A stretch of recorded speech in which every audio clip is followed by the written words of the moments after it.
This week we are working with letter K, and K makes the sound k, k, k. And when you form capital K, it's a tall, straight back with a big beak, and lowercase k is a tall, straight back with a little beak. Sometimes I also tell them tall, straight back, and then kick in and kick out. So whatever seems to work best.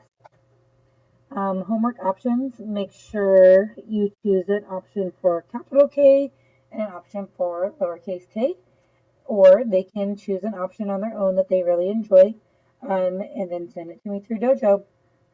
The first option is to write letter K on the windows. So if you use a dry erase marker, they can write on any window and it erases really easy. They love doing that here at school, and we haven't done that one as a homework option in a while. Then the next option is making letter K with straws.